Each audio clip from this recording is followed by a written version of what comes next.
foydali yog'lar, zaytun yog'i, zig'ir yog'i, juda zig'ir yog'idan tayyorlangan oshlar juda foydali.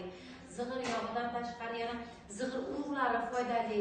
Ratsionga albatta kirgizish kerak bo'ladi. Baliq yog'i, bu oldinlari bizlarni onam eskiman oyoqlarini o'rnlariga go'rdani oyog'iga olib og'zimizdan baliq yog'ini tiqardi. Bu juda sassiq bo'lardi-ku baliq yog'i, shuni majbur ichirtirilardi-da. Undan boshqa dori ichganimizni eslolmaymiz-da. Masalan, shu shomalasak turib ichiga asal qo'yib berishardi, shuni ichardik.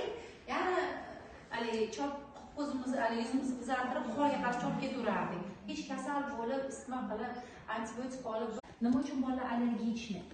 Chunki oshqozon ichak mikroflorasi qadar ratsionimizga agar ahamiyat bersanglar, ulardan sekin-sekin chetlab ketasiz.